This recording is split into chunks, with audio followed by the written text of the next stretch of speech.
I have enjoyed the early portion of this Saints coaching search. Y'all realize, obviously, that the Saints have hired one coach in the last 20 years.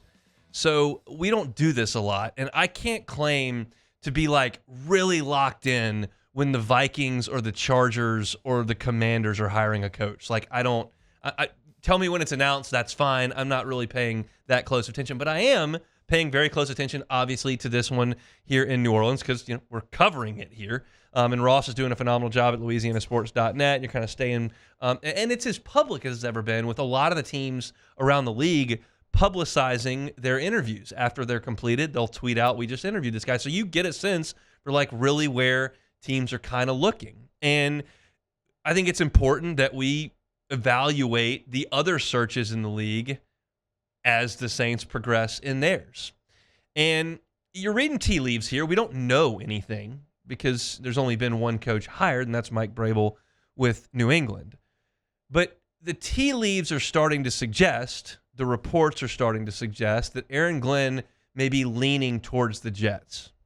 We don't know that, but that's kind of where things start to lean. So you certainly keep Aaron Glenn bookmarked over here as someone that's a possibility, and the Saints have already talked to, but you start to survey the rest of the possibilities. Absolutely, Joe Brady's name continues to surface here for the Saints. And now you've got a new name added to the prospect list as Mike McCarthy has parted ways with the Cowboys. And the question becomes, is this a good fit for New Orleans? I'm torn on it. I'm leaning one specific direction, and I'll tell you where that is after I kind of lay out the situation as I see it. Mike McCarthy does have ties to the New Orleans Saints. He was the offensive coordinator 20 years ago in New Orleans, and he was the offensive coordinator already in place as Mickey Loomis became the general manager. Now, Loomis was already with the organization, but as he became the general manager. And so there is some connective tissue there. I'm not sure how strong that is 20 years later, but that's something to consider. And Mike McCarthy has essentially been a head coach in the NFL since 2006.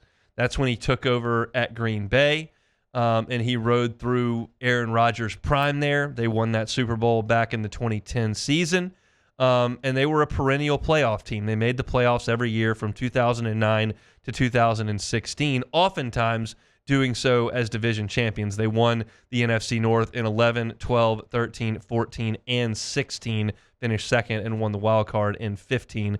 In 17, they were 7-9. In 18, started 4-7-1. He was released from his duties there. He sat out for a year and then joined the Dallas Cowboys, where after a 6-10 first year, they made the playoffs 3 years in a row, winning the East twice with Dak Prescott. So you're talking about a lot of playoff runs here. 1, 2, 3, 4, 5, 6, 7, 8, 9, 10, 11, 12 runs to the playoffs over the course of his head coaching time. One Super Bowl and a perfectly even 11-11 playoff record. Mike McCarthy is a good football coach. I don't know how you could argue against that.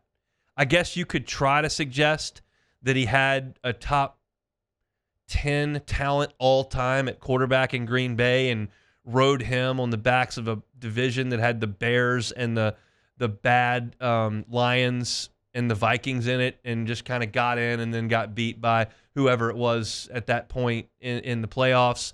But that's a stretch to me. It's really hard to win in the NFL, and I don't know a lot of coaches who have taken pretty crappy quarterbacks and won a ton with them.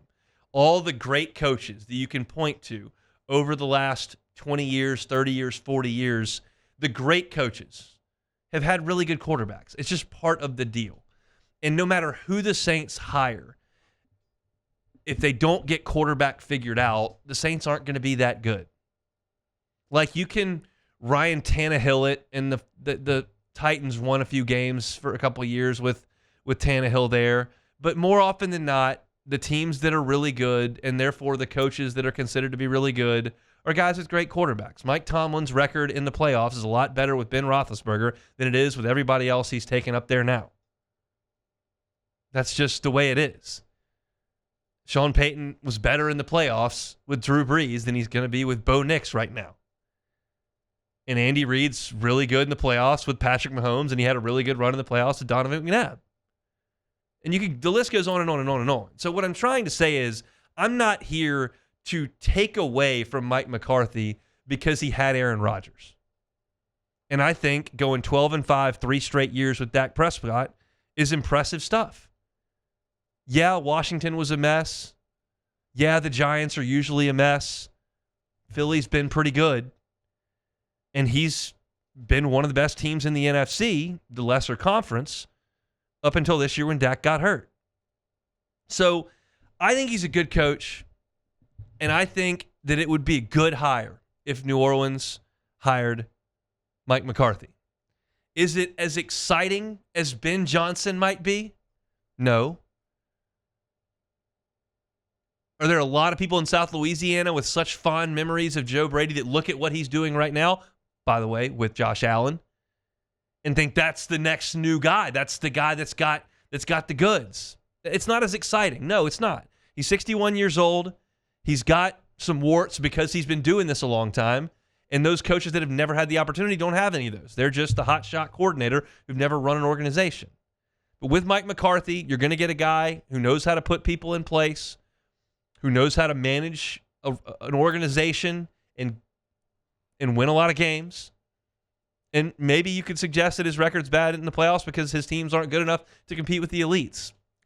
Again, there are no perfect candidates here. That rarely happens. When Scott Woodward needed a women's basketball coach, there was a perfect candidate. And it was a guarantee when he hired Kim Mulkey that LSU was going to be great at women's basketball. That just doesn't exist a lot of places. So what you have to do is analyze the pros and cons of each and kind of weigh them.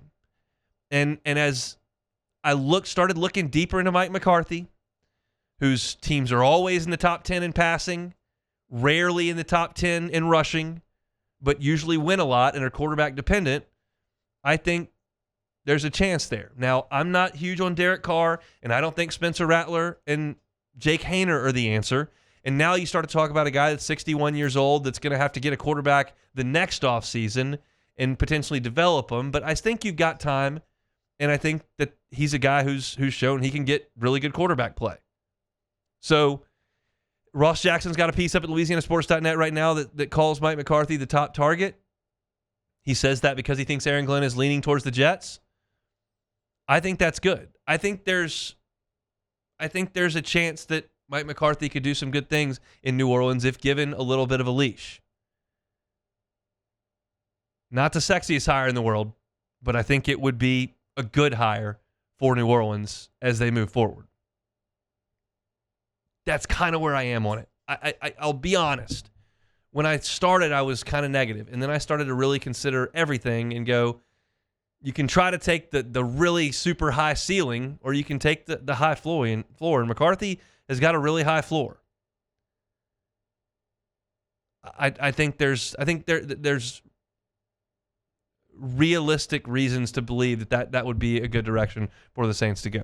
We'll just have to see as this shakes out over the next couple of weeks. Hey, it's on. Thanks for watching Hunt on Saints. Before you leave, help us out a little bit. Hit that like button, leave your comments in the section below, and hit that subscribe button so you get all our content right here from Hunt on Saints. We'll see you next time.